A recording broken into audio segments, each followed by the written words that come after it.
bienvenidos a este espacio de opinión de la Universidad del Valle. Estamos en una nueva temporada de Mujeres sin Filtro. Yo soy Sara Arboleda y para mí es un gusto acompañarles una vez más en este espacio donde traemos nuevos temas trascendentales para nuestra sociedad, por supuesto nuevas invitadas y nuevos rostros. Es un gusto para mí presentarles a mi compañera de temporada, María Camila Cartagena. María, ¿cómo estás? Hola Sara, muy bien, gracias. Gracias por presentarme. Estoy muy feliz de estar en esta temporada contigo y con los televidentes compartiendo en este espacio y en este programa de opinión en donde las mujeres seguimos siendo protagonistas, seguimos analizando temas, seguimos generando opinión y permitiéndole al mundo ver las diferentes posturas de los diferentes temas actuales. Para nosotros, por supuesto, es un gusto poder renovarnos en cada temporada y seguir contando con ustedes. Por eso los queremos invitar desde ya para que se sumen a nuestra comunidad digital. Nos encuentran en Twitter y en Instagram a través del @canal Univalle TV y, por supuesto, a través de las diferentes señales en Claro, en UNE, Claro 104, en UNE 177 y ya estamos en la TDT para que sigamos estableciendo conexión porque su opinión es muy importante para nosotros. Así que sin más preámbulo le damos inicio al tema del día de hoy, que se trata de un tema que sigue generando discusión, sigue generando análisis y diversas reflexiones, no solamente en Colombia, sino en muchos países del mundo, y es el aborto. Pues antes de que entremos en materia y conozcamos a las invitadas que nos acompañan el día de hoy, queremos ponerlos en contexto con esta nota preparada por nuestro equipo.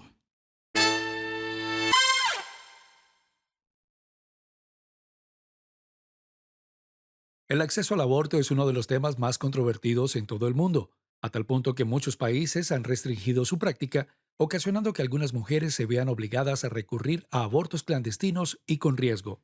La OMS calcula que todos los años tienen lugar casi 25 millones de abortos inseguros, la gran mayoría de ellos en países en vía de desarrollo, generando así la tercera causa más habitual de muerte materna en el mundo. Por lo anterior, dicha organización afirma que uno de los primeros pasos que deben darse para evitar las lesiones y muertes maternas es que los estados garanticen que las personas tengan acceso a la educación sexual, que puedan someterse a abortos legales y sin riesgos y reciban atención al servicio de salud con prontitud en caso de complicaciones. En los últimos 25 años, más de 50 países han modificado su legislación para permitir mayor acceso al aborto, en ocasiones reconociendo que el acceso al aborto sin riesgos es fundamental para la protección de la vida y la salud de las mujeres. En Colombia, la interrupción voluntaria del embarazo está regida por las tres causales descritas en la sentencia C-355 de 2006. No obstante, en febrero del presente año, en nuestro país, se despenalizó el aborto hasta las 24 semanas de gestación y se convirtió en un referente para América Latina en materia de protección de derechos sexuales y reproductivos. En América Latina muchos países han despenalizado el aborto. Colombia fue el último que se unió a este grupo a través de la sentencia de la Corte Constitucional C-055 de 2022. Estas decisiones parecían una tendencia, y por eso sorprendió que, a mediados de este año, la Corte Suprema de los Estados Unidos revocara el precedente del caso Roe vs. Wade, que por 50 años hizo legal el aborto en ese país. Después de esto, los estados norteamericanos comenzaron a establecer su propia política sobre el aborto, dejando a las personas de todo el país con diferentes niveles de acceso.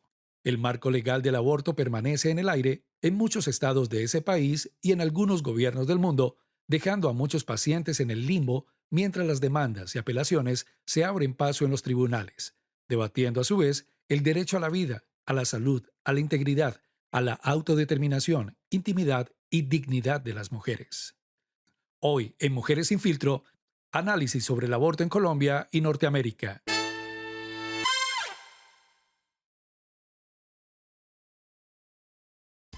Nuestra primera invitada para el tema del día de hoy, que es el aborto, es Caroline Jung. Ella es licenciada en Historia, feminista y activista por los derechos humanos con más de 10 años de experiencia en trabajo comunitario con enfoque de género. Ella es coordinadora de la plataforma académica Mujeres Generando Historia de la Universidad del Valle, hace parte de la organización feminista La Manada de Derechos Humanos también de la ciudad de Cali, y en esta organización lidera la línea de derechos sexuales y reproductivos y apoya también el área de divulgación, formación y apropiación de conocimiento. Así que Caroline, bienvenida a Mujeres sin Filtro. Hola, buenas tardes a mis compañeras del panel, a ustedes por haberme hecho esta invitación y bueno, esperamos poder nutrir un poco más el debate sobre nuestras realidades comparadas. Nuestra siguiente invitada para el tema del día de hoy es María Paula Hong Martínez. Ella es médica y ginecobstetra de la Universidad Nacional de Colombia, quien desde que culminó sus estudios se ha dedicado a trabajar en los procesos de alto riesgo perinatal, en el diagnóstico prenatal y en la salud reproductiva.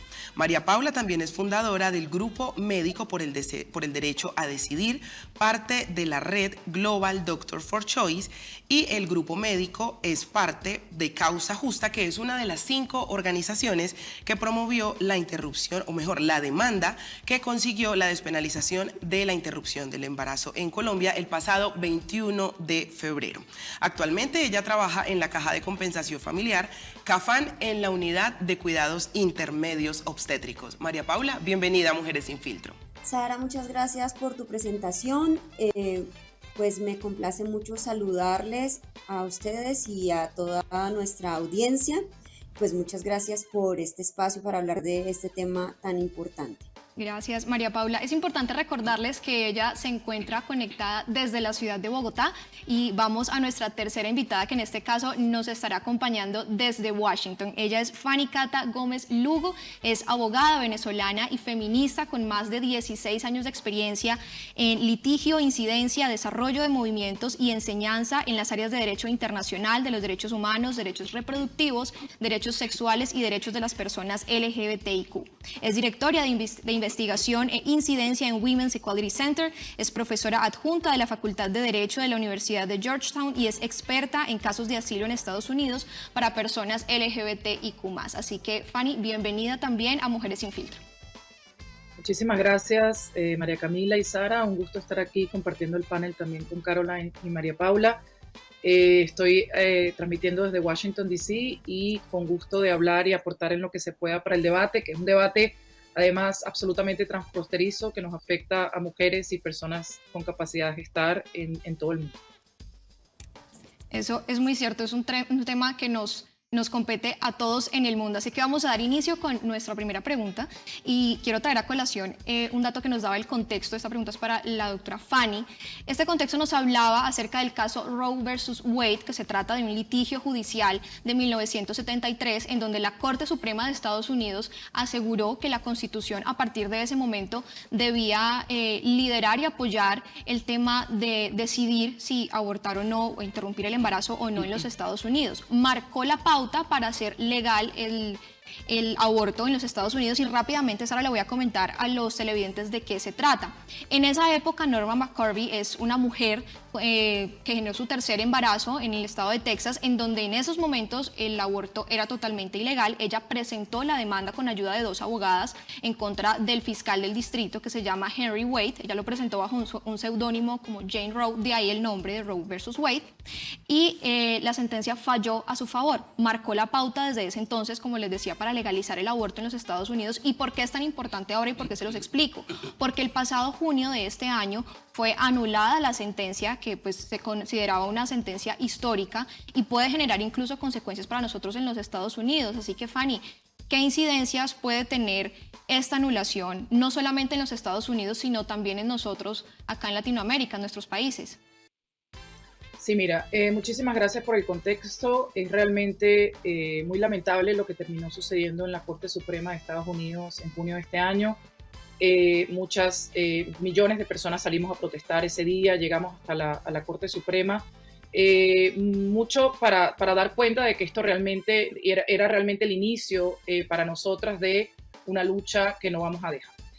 Por otro lado, también entender que la oposición, desde que se emite esta sentencia en 1973, luego fue complementada también por otra sentencia en los 90, que vino un poco a delimitar bien cómo se debía regular este tema a nivel federal, digamos, y estatal también. Lo que pasó es que, digamos, lograron tumbar un precedente de 50, ellos tuvieron 50 años tratando de tumbar este precedente y finalmente lo logran. Por un lado, hay una parte, digamos, de la academia, del activismo aquí en Estados Unidos que no tiene una postura muy popular, pero dice que, bueno, finalmente ya están todas las cartas echadas sobre la mesa, desde que se emite esa sentencia en 1973, la oposición y el Partido Republicano en particular había interpuesto alrededor de 500, ya sea a través de legislación, ordenanzas a nivel estatal, 500 bloqueos para el acceso al aborto. Es decir, ya de facto había muchos lugares en Estados Unidos en los cuales no se podía acceder al aborto de manera libre, segura. Y entonces es una manera de decir, bueno, ya está, todas las cartas sobre la mesa, esto es lo que tenemos y vamos entonces a buscar una regularización a través del Congreso. Entonces, lo que genera ahora es que hay 14 estados en todo Estados Unidos en los cuales no está disponible ya efectivamente el aborto, otros 15 estados en los que las limitaciones son tantas que realmente de facto tampoco se puede acceder, es un sistema de causales bastante perverso. Desde en los últimos 100 días, digamos, que han transcurrido desde que se emite esta sentencia de Dobbs en junio de este año, han cerrado 66 clínicas, se han afectado alrededor de 33 millones de mujeres y personas con capacidad de gestar, de los cuales 6.5 millones son latinas. Es decir, vemos cómo de facto con esta decisión, con revertir esta decisión, se ha criminalizado el aborto en la gran parte de Estados Unidos. Y esto ha afectado, como afecta en los países de América Latina y en todo el mundo, la prohibición del aborto termina criminalizando a las personas que están en sectores rurales, con bajos recursos económicos, con poco acceso, personas migrantes, personas de color, como se le dice en Estados Unidos, personas afrodescendientes. Es decir, vemos como lo que está ocurriendo en los lugares en los cuales se criminalizar el aborto es criminalizar la pobreza, pero ya con esto, para cerrar esta parte introductoria, tuvimos la semana pasada las elecciones midterm, que llaman acá, que son las elecciones de Congreso y de gobernadores en Estados Unidos, y por primera vez en muchísimo tiempo el aborto llevó que muchas mujeres, muchas personas jóvenes fueran a las urnas a votar. Hubo un registro realmente récord en agosto de gran cantidad de nuevos votantes que se movilizaron precisamente por la decisión de la Corte Suprema. Entonces, hemos logrado tener control del Senado, que es la Cámara Alta, con lo cual quiere decir que al Partido Republicano, es decir, al partido de oposición a los temas de aborto, no les va a quedar tan fácil continuar con su lucha en contra del aborto en Estados Unidos. Pues, doctora Fanny, gracias por este contexto que usted nos hace, porque definitivamente todos los espacios en los que se pueda llegar a vulnerar la salud y el libre ejercicio de los derechos de las mujeres nos compete a todos, debido a que en el ejercicio de las democracias del mundo, pues es una obligación que las mujeres podamos acceder a este tipo de mecanismos que son en defensa de la vida y de nuestras calidades de vida de una manera segura, con las condiciones óptimas. Y por eso yo quiero trasladarme, Jamie, a invitadas al contexto colombiano. Nosotros tenemos en este momento como acervo legal, por ejemplo, la ley 1098, que es conocida como nuestro Código de Infancia y Adolescencia, la Política Nacional de Sexualidad, Derechos Sexuales y Derechos Reproductivos, al igual que las leyes 1622 y 1953. Sin embargo, el 21 de febrero enmarca para nosotros otro tipo de cartas sobre la mesa, y es por eso que yo quiero preguntarle a Caroline. Hemos cerrado este debate solamente a la interrupción voluntaria del embarazo, pero ¿cuáles son esos otros avances en materia de derechos sexuales y reproductivos que podemos también decir que son victorias tempranas ante la decisión de la Corte Constitucional? Gracias, Sara, por tu pregunta. Creo que en relación a ello es destacable el tema de que ya hablar de la IVE nos implica ya hablar dentro de la construcción de políticas públicas, en donde nosotras podamos empezar a construir todas las metodologías, pero también los recursos necesarios desde la institucionalidad y el Estado para la educación sexual y reproductiva. Y esta dada desde la primera infancia. Creo que ese ha sido es uno de los avances significativos en este momento. Lo más complicado va a ser los discursos fundamentalistas, no solamente religiosos de línea católica, sino también protestantes, y todo lo que tenga que ver con desinformación. En ese sentido, la legislación en cuanto al caso colombiano, pues es de vanguardia. Somos el primer país latinoamericano que tiene todo el tema de despenalización hasta la semana 24. Sin embargo, si nosotras no seguimos en todo este proceso de construcción colectiva, desde la movilización social, colectivizándonos para que más personas se sumen a esta lucha, que no solamente son unos sectores específicos, sino que vamos sumando un poco más otros sectores como las instituciones de educación superior, educación media, nos va a permitir tener un mayor alcance para proteger no solamente la sentencia, sino también seguir en la defensa y garantía de los derechos humanos de las mujeres, personas trans y no binarias. Bueno, Sara, hasta el momento entonces hemos hablado acerca del contexto norteamericano, nos hemos también puesto a hablar un poco acerca de los temas legislativos en Colombia, pero bueno, ¿qué otras repercusiones tiene el tema de las restricciones a este servicio de salud? Así que, María Paula, una de las principales discusiones precisamente es que las restricciones en temas del ejercicio del aborto pues implican que muchas mujeres recurran a procedimientos inseguros en lugares clandestinos que no garantizan la seguridad ni la salud ni el bienestar de la mujer. Así que, nuevamente, ¿qué repercusiones puede tener pues la negación del acceso a este servicio de salud? Bueno, las legislaciones restrictivas y las barreras que se imponen, como en el caso de Colombia, donde tenemos una legislación que es amplia, pero el acceso está restringido por barreras de hecho administrativas relacionadas con el funcionamiento del sistema de salud, con la información que proveen los profesionales, etcétera, lo que genera es una repercusión sobre la vida y la calidad de vida de las mujeres y las demás personas con capacidad de gestar en contextos de vulnerabilidad. Es decir, como lo explicaba Fanny ahora, las personas que se van a ver más afectadas van a ser las mujeres empobrecidas, las más jóvenes, las indígenas, las negras, las campesinas, las mujeres migrantes en situación irregular, van a ser las más castigadas por este tipo de leyes restrictivas en las cuales se ven obligadas a realizar el aborto en condiciones inseguras, y esas condiciones inseguras pueden poner en peligro su salud y su vida por complicaciones pues derivadas de malos procedimientos. Pero también tenemos las consecuencias de la maternidad forzada en el caso de que no se logre el acceso al aborto ni siquiera en una condición insegura. Entonces estamos viendo las consecuencias de la maternidad forzada, como son un riesgo aumentado a lo largo de toda la vida de sufrir violencia intrafamiliar, de mantenerse en situación de pobreza, de depresión, ansiedad y suicidio, no solamente durante el embarazo, parto y posparto, sino a lo largo de la vida. Entonces, pues son repercusiones muy graves y que revictimizan a aquellas personas que ya eran previamente vulnerables. Bueno, pues este es sin duda un tema que toca diferentes fibras, desde lo moral, desde lo religioso, desde lo ético, desde lo humano, a través del cual nos estamos permitiendo analizar hoy qué puede implicar todo el tema de la interrupción voluntaria del embarazo, que ha sido despenalizado hasta la semana 24 en nuestro país, pero que ha tenido un retroceso de casi 50 años en los Estados Unidos. ¿En qué lugares nos deja eso como mujeres? ¿Cómo pueden estas decisiones de países, de potencias tan grandes como Estados Unidos repercutir en lo que pasa en Latinoamérica y en otros lugares del mundo? Vamos a ir a una breve pausa, patrocinadores, y ya regresamos para seguirlo analizando aquí en Mujeres sin Filtro.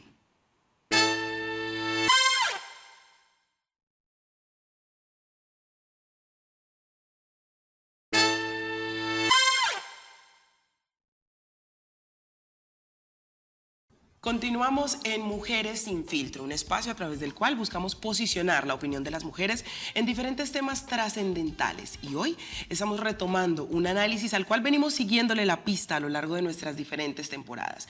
El derecho al acceso consciente e informado de las mujeres a la interrupción voluntaria del embarazo ha sido un tema que durante nuestras temporadas hemos venido siguiéndole la pista y lo hemos venido analizando. Hemos logrado poder informarles aquí sobre las victorias que han tenido los movimientos que promueven este tipo de procesos a través de los cuales las mujeres podemos tener accesos conscientes, informados, plenos y seguros al ejercicio de nuestros derechos, pero sin duda alguna el mundo es cambiante y por ello seguimos promoviendo este tipo de análisis.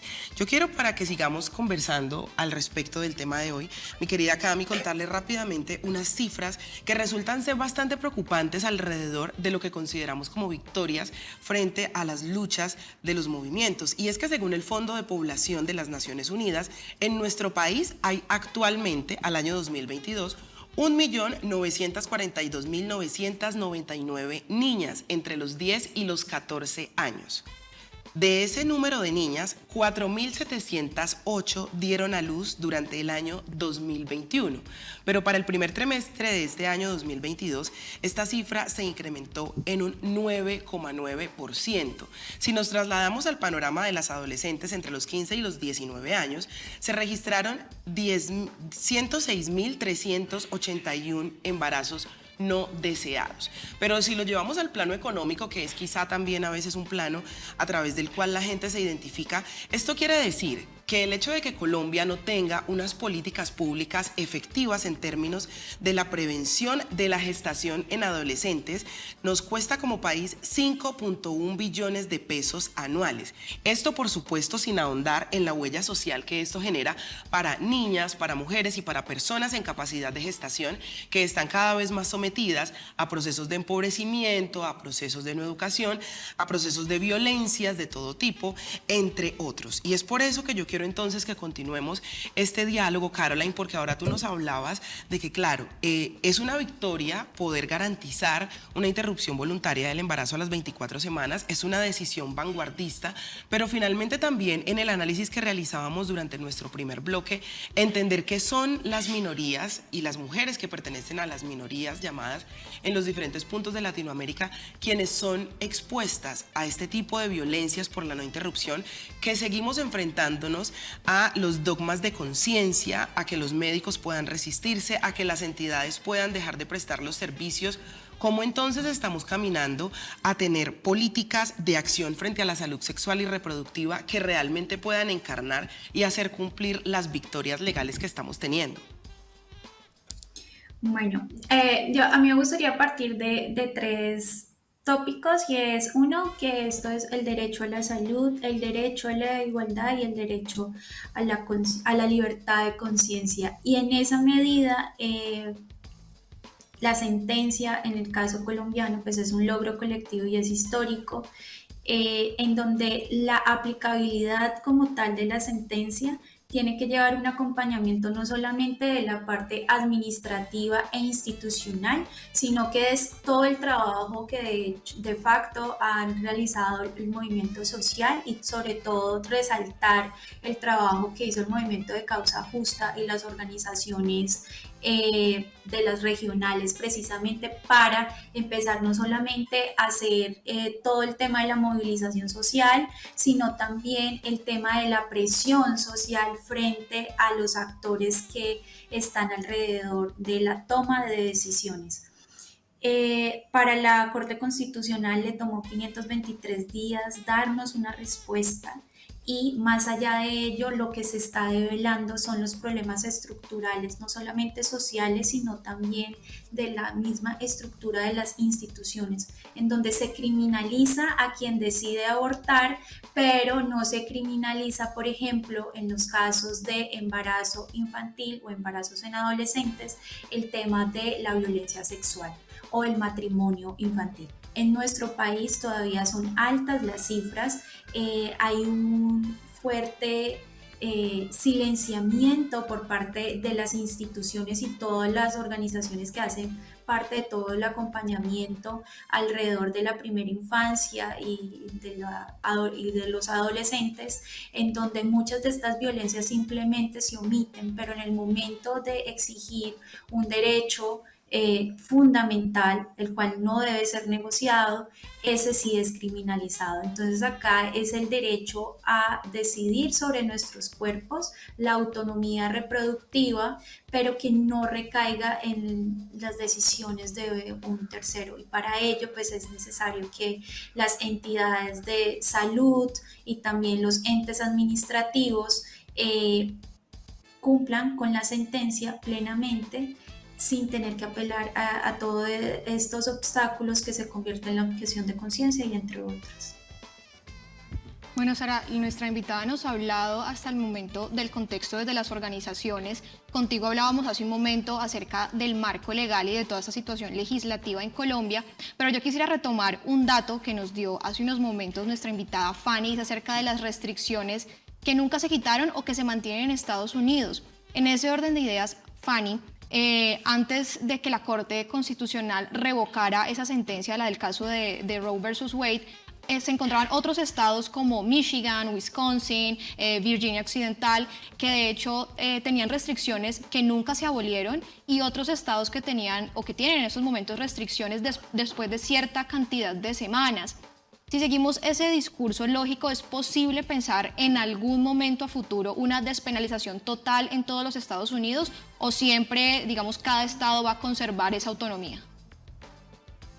Sí, mira, la pregunta que me haces es bastante compleja. Creo que básicamente lo que la sentencia de Dobbs hace es decirle a los estados: ustedes pueden hacer lo que quieran en términos de aborto, desde restringirlo a permitirlo. Así como les comentaba que en 14 estados, después de la sentencia de Dobbs, prácticamente no se pueden realizar en abortos. En 15 estados, en 14 está realmente prohibido. En 15 las excepciones son tan altas y tan difíciles que también prácticamente es inviable. Hay otros estados que se movieron a regular el aborto de una manera afirmativa. California, Vermont, por ejemplo, son estados ahora que van a permitir aborto hasta la viabilidad, alrededor de la semana 24. Entonces, yo creo que es muy difícil en este momento pensar que se pueda volver a llegar a un precedente como el de Roe v. Wade, es decir, que haya una sola norma que rija todo lo que se debe hacer en el país entero.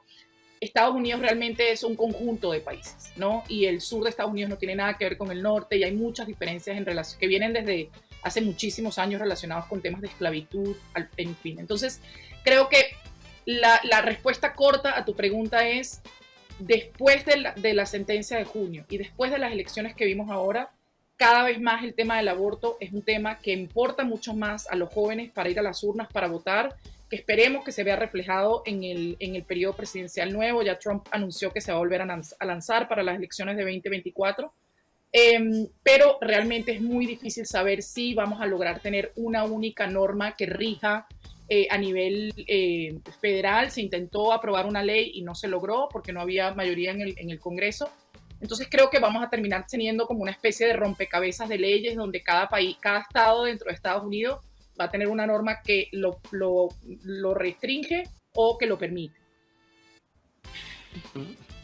Gracias, doctora Fanny. María Paula, sumándome entonces a este cuestionamiento que nos propone María Camila, Causa Justa y una serie de movimientos que se han unido a lo largo del Cono Sur y a lo largo del mundo han luchado por los derechos al libre acceso de las mujeres.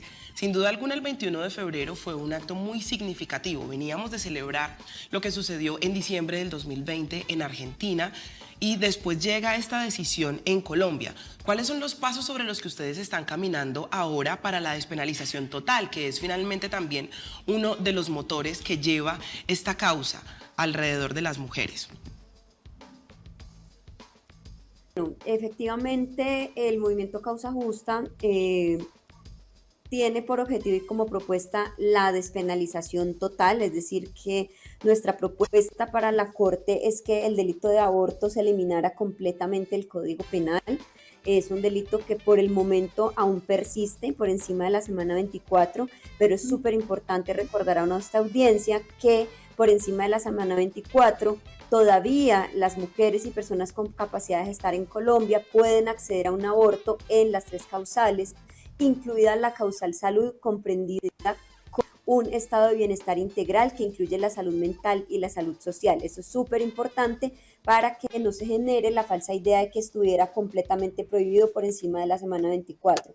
En este momento, para nosotras en Causa Justa, la tarea fundamental o el paso que tenemos que dar en este momento hacia la implementación efectiva de nuestro derecho conquistado, hacia la eliminación de las barreras y hacia la despenalización social.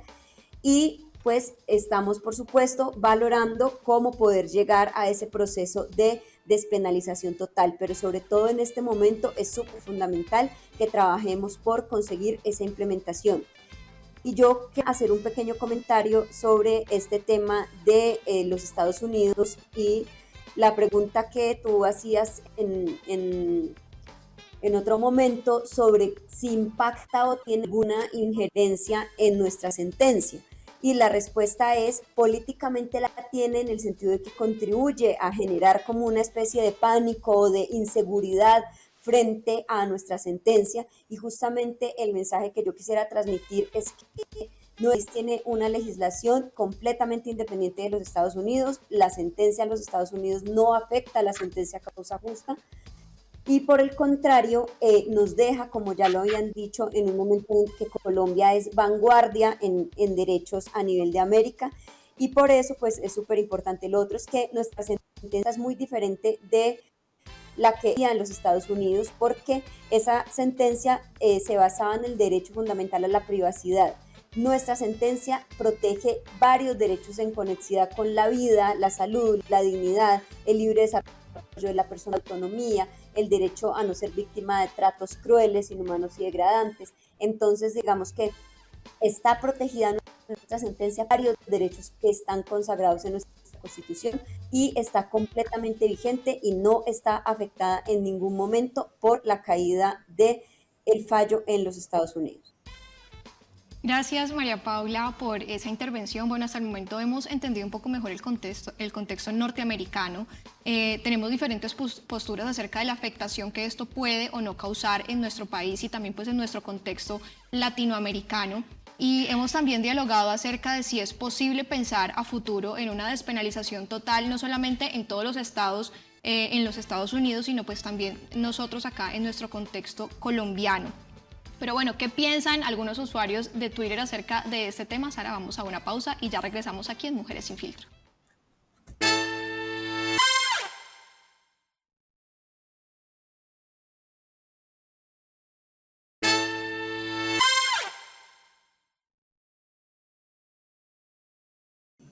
Regresamos aquí a Mujeres Sin Filtro, hoy como siempre analizando un tema trascendental para nuestra sociedad de la mano de expertas que nos han ayudado a conocer un poco lo que ha sido el contexto colombiano en el marco de la interrupción voluntaria del embarazo hasta la semana 24 aprobada el 21 de febrero del año 2022 y que también nos han ayudado a comprender un poco el contexto norteamericano en el marco de una sentencia que ha causado revuelo en el mundo por ser revocada, y es la sentencia Roe versus Wade.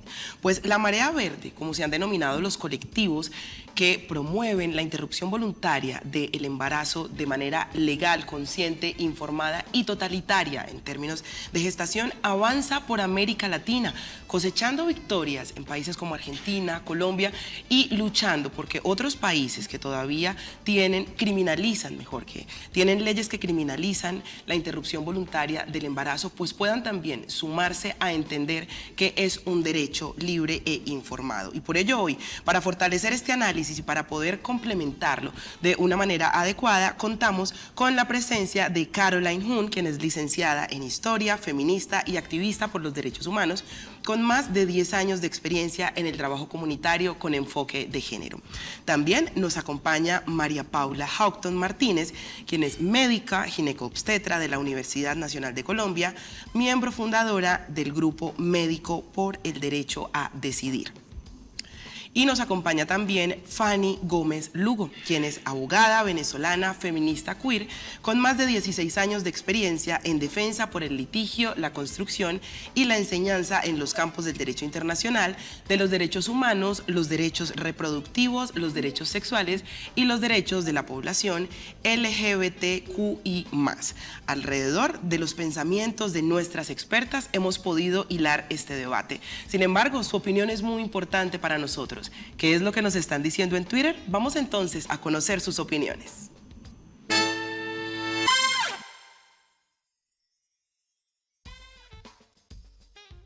¿Qué opinan sobre este tema algunos usuarios en Twitter? @Dora Saldarriaga. Este año la Corte despenalizó el aborto en Colombia hasta la semana 24. Sin embargo, sigue la desinformación e inoperancia para la aplicación de la sentencia. Las acciones locales para garantizar el acceso a un aborto seguro son fundamentales. @IPPF Acro.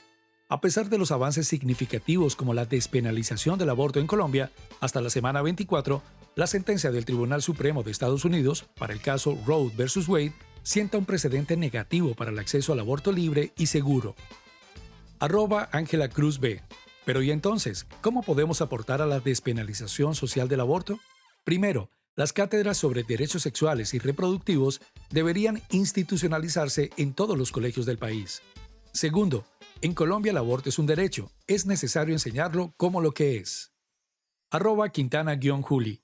Los grupos fundamentalistas llevan años buscando terminar con el derecho al aborto en Estados Unidos. Al tiempo que la marea verde inunda Latinoamérica, el derecho a abortar en Norteamérica retrocede, pero también nuestras conquistas corren peligro. @Colontail1959. Resulta aterrador que el Tribunal Supremo de Estados Unidos vaya a eliminar el derecho al aborto. Es un retroceso de 50 años para las mujeres. Nos espera muy mal futuro, pero los neofeminismos, especialmente en Norteamérica, están en otras cosillas.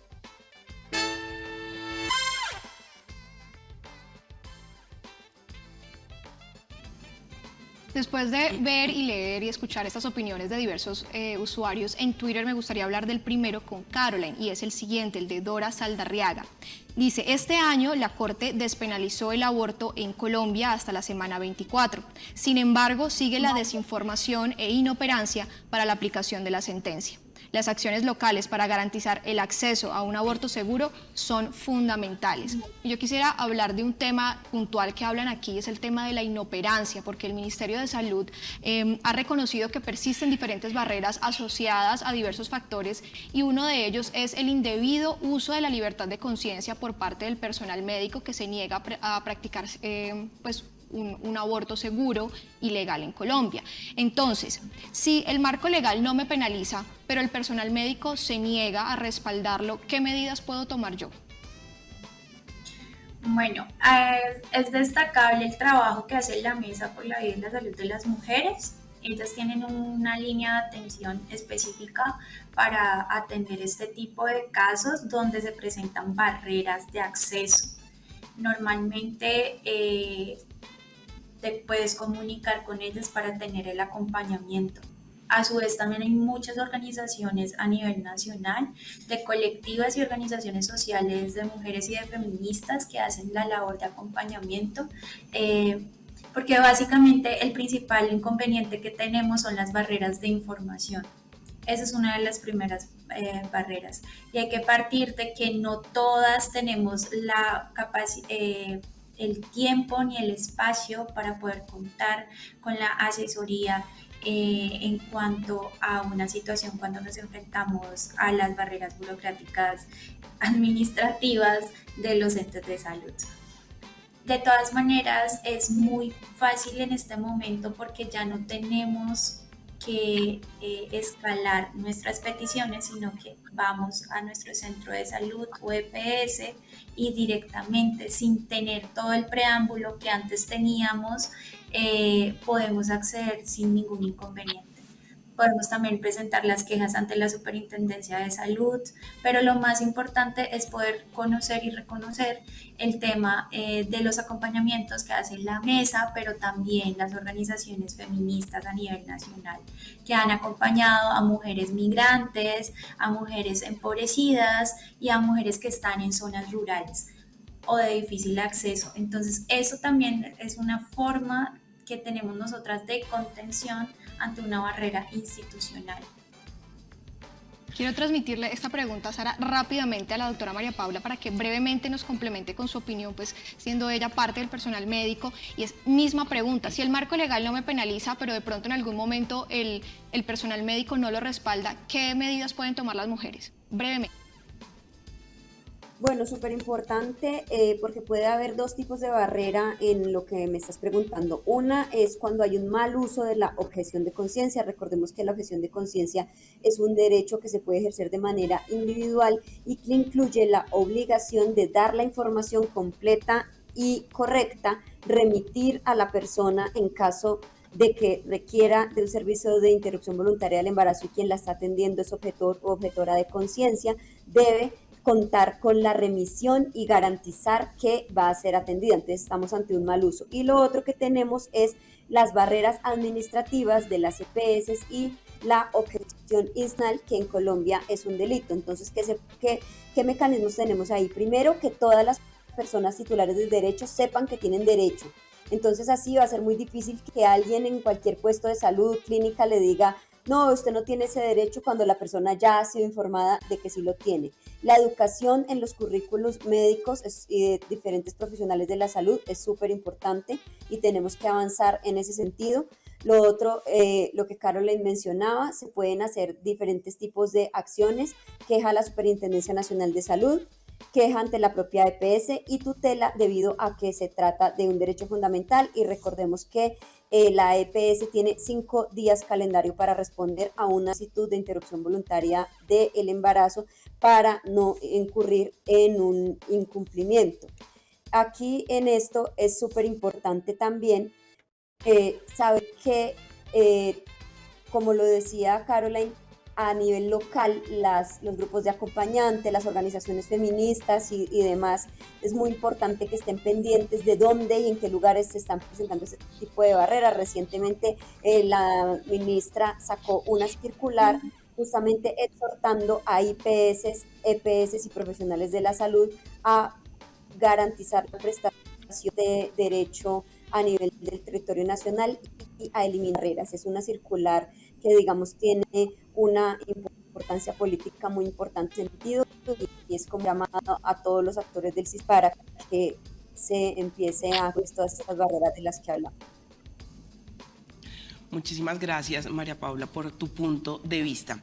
Ahora bien, yo quiero también que revisemos las cosas un poco desde el tema de los costos. Si bien hemos tenido avances en materia legal, dentro de lo que es el contexto suramericano, hemos tenido unos retrocesos en esta misma materia. No estamos evaluando también lo que ello puede conllevar para las mujeres, no solamente en términos de información, sino en términos del acceso práctico a un proceso de aborto. Quiero contarles que en este momento en Colombia, acceder a un proceso de interrupción voluntaria del embarazo a través de un ente privado puede estar entre los 360.000 y los 990.000 pesos, es decir, entre unos 70 o $190 para el contexto norteamericano, según datos de la Fundación Oriéntame, que ofrece varios servicios de salud sexual y reproductiva.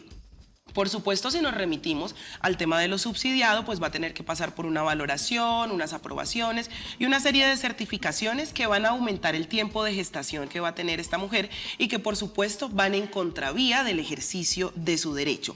Fanny, yo quisiera preguntarte, en el contexto norteamericano, teniendo en cuenta lo anterior, lo que pasa a partir de Roe versus Wade y el contexto actual pasadas las elecciones, ¿cómo es el ejercicio de esta materia y en términos de costos, cuánto puede suponer esto para una mujer gestante? Ya, por suerte, la sociedad civil organizada en Estados Unidos ha sido muy rápida en generar muchos fondos de ayuda y apoyo para las mujeres que no tienen acceso o no pueden pagarse un aborto. Lo que ha pasado este año, desde que se supo que iba a salir la sentencia que iba a revertir el precedente en Roe v. Wade, es que, digamos, miles y miles y miles de mujeres y organizaciones se aliaron y empezaron a generar vías de acceso, transporte, apoyo. Hay muchísimas organizaciones que recaban fondos al respecto. Yo te digo, digamos, y también hay muchos seguros que recubren el acceso.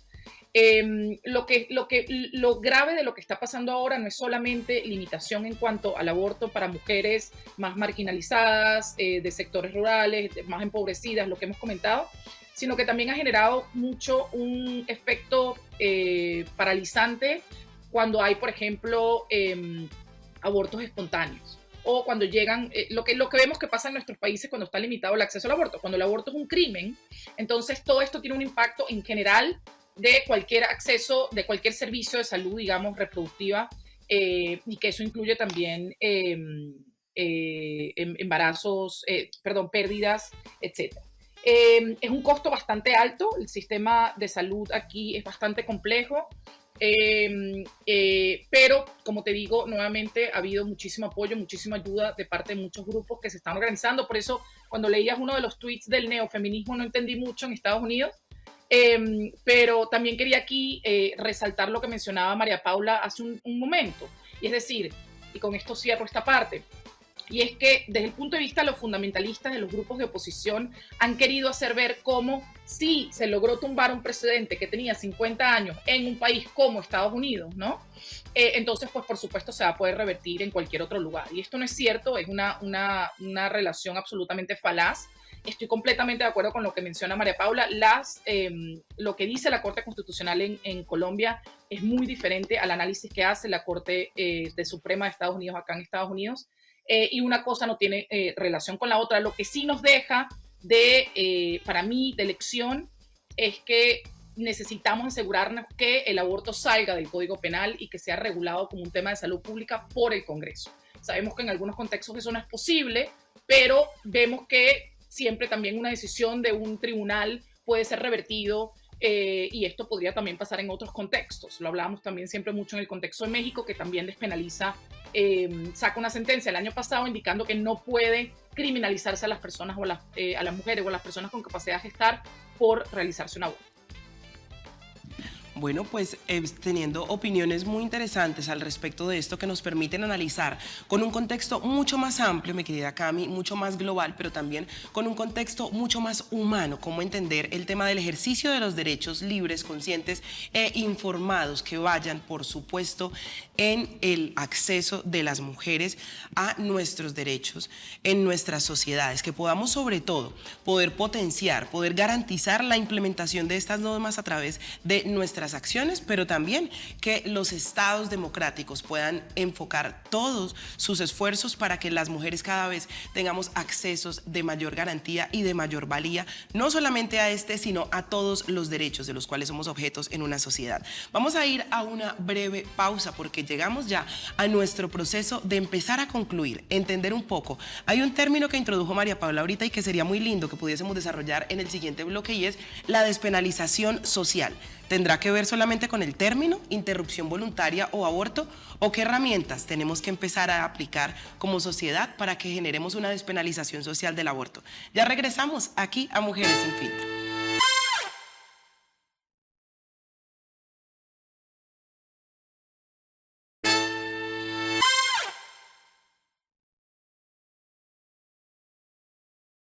Continuamos aquí en Mujeres Sin Filtro, hoy analizando la interrupción voluntaria del embarazo, no solamente en el contexto colombiano, sino también en el contexto norteamericano. Para ello, hemos contado con la presencia de 3 expertas que desde sus diferentes puntos de vista, coincidentes por supuesto en el ejercicio pleno de los derechos femeninos y de las personas gestantes, nos han ayudado a ampliar nuestro panorama y a comprender un poco el tema legislativo, no solamente en Sudamérica y en el Caribe, sino también en los Estados Unidos.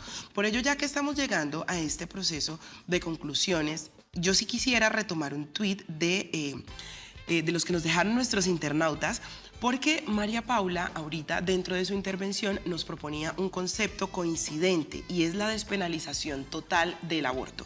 En tu intervención mencionabas la necesidad de que las cátedras sexuales y de derechos reproductivos sean incluidas en las instituciones educativas de nuestro país.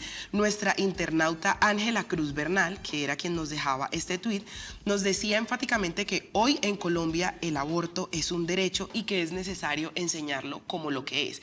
Ahora entonces, María Paula, ¿será que el tema es un poco el léxico a través del cual nos estamos refiriendo al acceso de este derecho? ¿Interrupción suena o genera menor escozor a aborto? ¿Será también todo lo que han ligado los grupos fundamentalistas, lo que se ha legado ética, religiosa y moralmente al término, lo que no permite que se genere una despenalización total y que se entienda, como bien lo decía Fanny, algo que se tiene que ver como una política de salud pública en los países y en el mundo? Pues efectivamente, pues es súper importante lo que planteaba la internauta sobre la necesidad de enseñar este derecho como parte de todos los derechos constitucionales, ¿no? En los colegios, universidades, también a los profesionales de la salud, a los profesionales en derecho, a diferentes actores del sistema, para avanzar hacia la implementación efectiva de la sentencia y hacia la despenalización social que es el hecho de que no solamente legalmente se respeten las decisiones de las mujeres y con capacidad de gestar, sino que socialmente estas decisiones sean legítimas, no sean vistas como algo malo, sino un derecho normal que se ejerce naturalmente en el ejercicio de la autonomía de cada persona.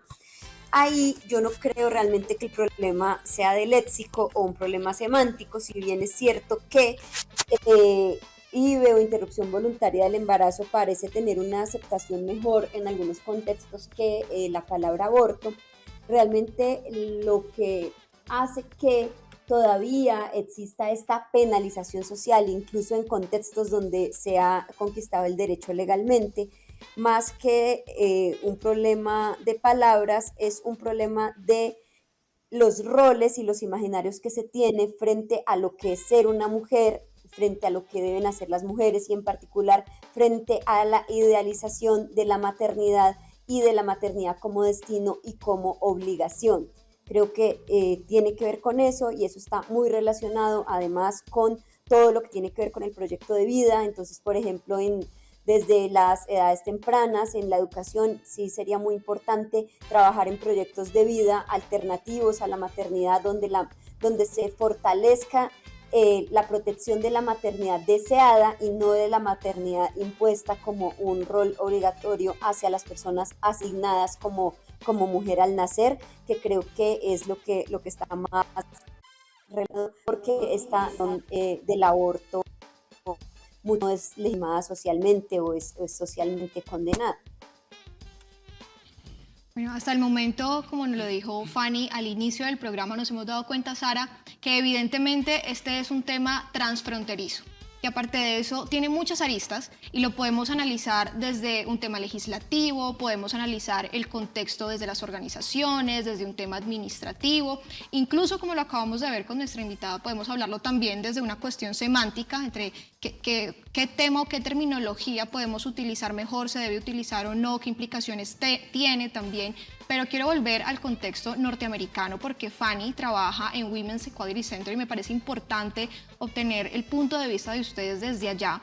Yo sé que ustedes trabajan y lideran con diferentes organizaciones una lucha en pro de los derechos reproductivos en América Latina y colaboran con el diseño de estrategias y tácticas de comunicación. Desde esta organización, ¿ustedes cómo ven el futuro de la libertad reproductiva, no solamente en Norteamérica y en América Latina, sino en todo el mundo? Mira, yo soy muy optimista en relación con este tema.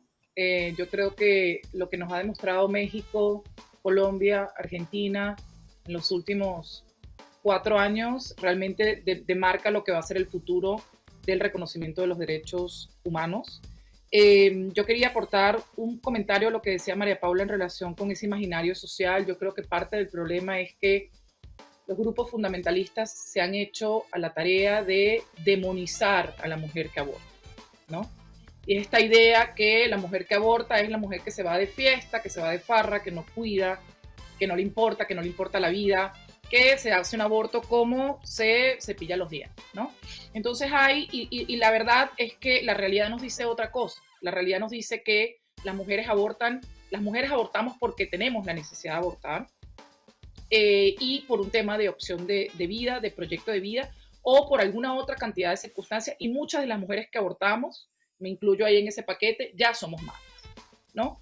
Entonces, parte del problema que yo creo, y desde el punto de vista de mi organización, lo que intentamos es trabajar con la gran cantidad de gente que en realidad está en el medio, que no se opone al aborto de manera férrea, que no necesariamente está a favor del aborto de manera con convencimiento, pero que está en el medio, que considera que sí, que es un tema que no hay que penalizar a la mujer, que las mujeres tienen derechos iguales que los hombres, que el aborto es un tema de salud, y a esa es la gente que le hablamos, la gran mayoría de la gente que está en el medio, que lo que quiere es tener una vida digna, que quiere tener trabajo, que quiere tener acceso a un proyecto de vida, y que considera que no debería de existir un Estado que designe necesariamente qué tienen que hacer las mujeres y qué tienen que hacer los hombres. Y aquí solamente un breve comentario en relación con este tema de la despenalización social. Yo creo que es clarísimo que esto entra en las cátedras, pero también esto va incluso de la mano de políticas públicas o proyectos de ley de educación sexual. Yo sé que hoy mismo, en este mismo momento, se está discutiendo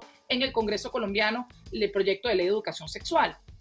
Y generalmente los grupos fundamentalistas están aferrados contra el tema del aborto y con cualquier tema que esté relacionado con educación de niños y niñas para una educación sexual comprensiva, ¿no? Y esto realmente es desde temprana edad. Tenemos que empezar a despenalizar socialmente el aborto, empezar a despenalizar socialmente quienes hacemos aborto y empezar a entender que esto es un tema de salud pública y derechos humanos. Y con ese sentido, yo creería que vamos hacia un lugar en el cual nuestras sociedades van a ser cada vez más justas y más incluyentes, y estas voces cada vez van a ser más minoritarias en relación con la negación de nuestros derechos. Fanny, pues muchas gracias. Yo quisiera preguntarle ahora algo a Caroline, que también quiero, en la medida de las posibilidades del tiempo, que nuestras dos invitadas, Fanny y María Paula, nos ayuden a complementar, porque siento que es una pregunta que va para todas en el marco del ejercicio de los derechos que ustedes desarrollan. Y es que yo quiero traer a colación en este momento el quinto objetivo de desarrollo sostenible, que es, digamos, esa meta hacia la cual estamos caminando todos los países del mundo, y tiene que ver con la equidad de género. Y parte de los tantos retos que tenemos en países como Colombia es lograr 0 embarazos entre las niñas entre 10 y 14 años, que conocimos hoy, son cifras alarmantes, pero también la eliminación total de las violencias en contra de las mujeres. Esta es una victoria que se ha dado gracias a todo lo que han generado los movimientos feministas en el mundo, y es una lucha que sigue avante gracias a que han logrado hacer equipo con las instituciones gubernamentales y con las instituciones de las cuales depende que este tipo de procesos se den. Sin embargo, Caroline, ¿cuáles son, consideras tú, los retos o los desafíos que tienen en este momento como organizaciones o como redes feministas a lo largo del mundo en términos de las estrategias de comunicación? La implementación, sin duda, ya es un desafío, pero ¿cuáles son esos retos que desde la manada ustedes identifican, al igual que desde Causa Justa y al igual que desde la organización que lidera Fanny? Listo, ahí hay que destacar algo, y es el tema de que, como lo decía Fanny, los fundamentalismos religiosos han tenido muchísima fuerza en los últimos años, y pues cada vez participan más del lobby político y ya hacen parte de las toma de decisiones y también de la jurisprudencia como tal. Y eso también marca un hito en el tema de cómo también se lanzan campañas como Con mis hijos no se metan, para ser una barrera en el momento de plantear esta propuesta de educación sexual y reproductiva, que no tiene que ver con nada de enseñar cosas pornográficas, porque es lo que se está escuchando en este momento dentro de las redes sociales, en que se está enseñando que el aborto es una forma de planificación sexual. O sea, todo lo que se está vendiendo en este momento es un paquete de desinformación que cala dentro del discurso y que cala también dentro de las prácticas sociales. Entonces, es muy importante para nosotras como organización todo el trabajo que nosotras podemos hacer desde territorio, y es un llamado también a las organizaciones y hacer como una revisión autocrítica del lenguaje que nosotras estamos haciendo, de no pensarnos desde el centro y ver lo demás como lo periférico o lo lejano, sino también es tener una visión interseccional de nuestros territorios, de las realidades de los territorios. Y en esa medida en que nosotras también comprendamos esas realidades, hacemos un lenguaje mucho más cercano y tendríamos metodologías más asertivas para poder llevar el mensaje, por así decirlo, de cómo poder hacer pedagogía con la ciudadanía, sobre todo porque estamos trabajando un tema político sobre nuestros derechos a decidir, pero también evidenciando las denuncias sobre violencias basadas en género. Ahorita estamos en una alarma nacional, por así decirlo, con los temas de feminicidio en Colombia y de violencia sexual. Entonces, cabe notar cómo también el desinterés de las instituciones y la instrumentalización de los gobiernos, sean de derecha o de izquierda, de las luchas también de las organizaciones sociales. No es instrumentalizar las luchas feministas y nuestros derechos y nuestras demandas, sino también ver cómo la misma institucionalidad no se convierta en cómplice de este tipo de violencias cuando omite su real función, que es la protección de su ciudadanía. Bueno, Fanny, quisiera hablar con usted brevemente acerca de lo que nos acaba de comentar Caroline, porque ella nos comentaba y nos hacía un contexto acerca del tema de la desinformación.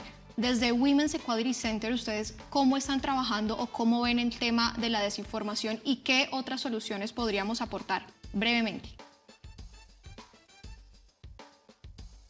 Utilizan los grupos fundamentalistas para intentar echar para atrás todos nuestros derechos. O sea, la fake news, digamos, no es bastante sabido. En cualquier intento que ha habido en cualquier país de América Latina de avanzar en un currículo de educación sexual integral, ha sido echado para atrás por fake news, desinformación de grupos fundamentalistas que básicamente dicen que estos currículos escolares lo que quieren es homosexualizar a las infancias y hacer que todo el mundo aborte, etc. En relación con la desinformación hay poco de lo que se puede hacer. Es decir, una pensaría que la desinformación la tienes que contraatacar con información. Y lamentablemente vivimos una era digital donde la gente no lee, la gente realmente no se informa. Entonces, la mejor, digamos, evidentemente sí sirven todas estas cuestiones de fact-checking, ¿no? Esta idea de, bueno, salía Trump, por ejemplo, a decir algo, entonces salían organizaciones de sociedad civil o periodistas diciendo, no, eso no es cierto, ¿no? Evidentemente eso ayuda. Lo vimos también en Chile. En Chile se pierde el referendo por una nueva constitución.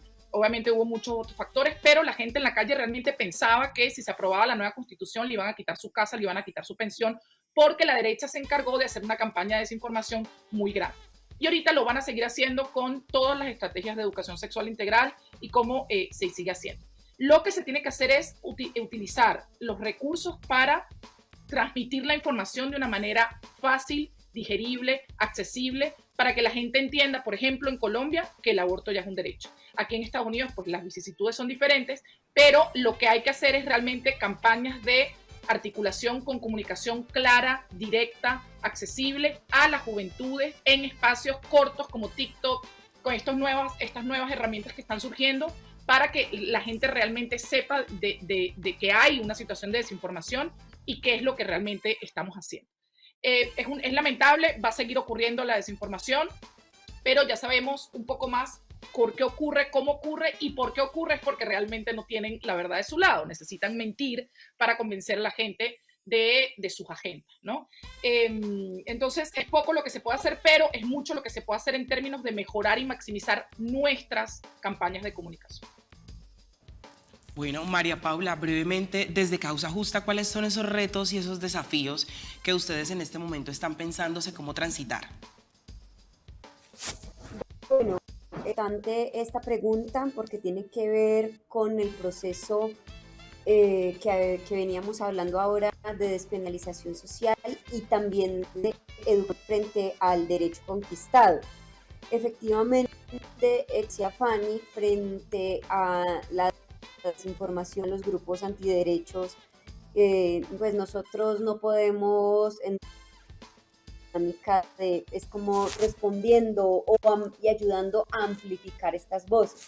Por el contrario, nosotros creemos que tenemos que posicionar mensajes positivos alrededor de nuestra causa justa, alrededor del Estado, dejar en claro que nuestro derecho, nuestra sentencia está vigente, que en este momento las personas pueden acceder, que tienen el derecho, que lo podemos hacer.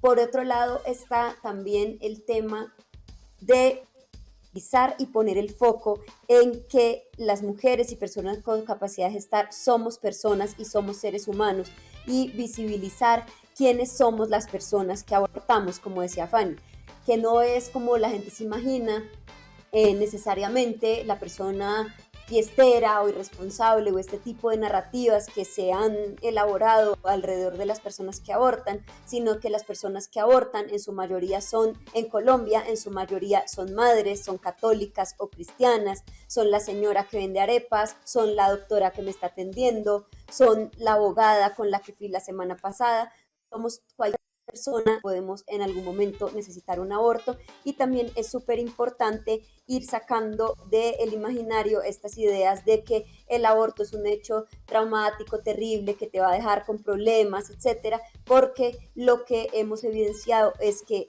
las personas que acceden a un aborto seguro y a un aborto legal se sienten posterior al hecho e incluso años después conformes y tranquilas de su decisión acorde con su proyecto de vida. Entonces creo que es eso, poner el foco en que las mujeres, las personas con capacidad de gestar somos humanas, que nuestro proyecto de vida vale y que somos seres humanos capaces de tomar decisiones incluso ante dilemas éticos, ¿no? Que somos capaces por nosotras mismas de saber la diferencia entre el bien y el mal y saber cuándo y en qué momento de nuestras vidas se justifica o no interrumpir una gestación que solamente nos atañe de manera muy personal. No, pues sin duda poder entenderlo en clave de derechos, de salud sexual y reproductiva, de políticas públicas efectivas, pero sobre todo del ejercicio de los derechos de una manera libre, consciente e informada, sin duda nos va a ayudar a transitar mucho mejor este camino. Agradecer, por supuesto, a nuestras invitadas del día de hoy, María Paula Jaun Martínez, por acompañarnos, por brindarnos tu perspectiva, tu enfoque para ayudarnos a ampliar el análisis el día de hoy, Mari. Despedimos también a nuestra invitada Fanny Cata Gómez Lugo, que nos ha acompañado a lo largo de todo este programa desde Washington, D.C. Gracias por toda esa intervención, por compartirnos acerca del contexto norteamericano para entenderlo un poco mejor y por también contarnos acerca de esa labor que ustedes realizan desde Women's Equality Center. Queremos agradecer también a nuestra invitada Caroline Jung por sumarse hoy. 3 perspectivas estuvieron aquí presentes, Washington, D.C., Bogotá y Cali estuvieron aquí para nosotros generando este espacio. Agradecemos por supuesto también la maravillosa oportunidad que nos da el escenario de la virtualidad de poderlas juntar y poder conocer su perspectiva de análisis alrededor de este tema al que venimos siguiéndole la pista y por supuesto seguiremos tras su huella. Así es, así que ya para finalizar el programa, la reflexión que quiero dejarles acerca del día de hoy es que esta discusión no se trata de si aprobamos o no aprobamos el aborto. Realmente va mucho más allá y se trata de las garantías que el Estado debe asegurarnos a nosotras las mujeres en materia de libertad sexual y reproductiva. Se trata también de pensar no en aquellas que tienen la oportunidad de tomar decisiones diferentes, sino en aquellas que sufren las consecuencias de un sistema de salud ineficiente e inoperante. Creo que también Sara nos ha quedado esa reflexión de lo imperativo, lo urgente que es en estos momentos también establecer espacios de educación y de cátedra desde las escuelas, desde el sector educativo, que permitan a las adolescentes, a las niñas también, crecer con el pleno conocimiento acerca de sus derechos sexuales y reproductivos y de todo esto en materia de libertad sexual y reproductiva. Por supuesto, el trabajo que tenemos es amplio, poder deconstruir los ideales que circulan al respecto de estas ideas y poder construir nuevos ideales que nos lleven al ejercicio pleno y consciente de nuestros derechos. Agradecemos, por supuesto, a nuestras invitadas por dedicarnos este espacio hoy. Les recordamos que su opinión es muy importante para nosotros y que les leemos a través de Instagram y de Twitter como @canalunivalle.tv. Gracias por conectarse con nosotras a una emisión más de Mujeres sin Filtro, donde seguiremos tratando temas trascendentales para nuestra sociedad. Yo soy Sara Arboleda y ella es María Camila Cartagena y de esta manera nos despedimos. Esta fue una emisión más de Mujeres sin Filtro. Hasta la próxima.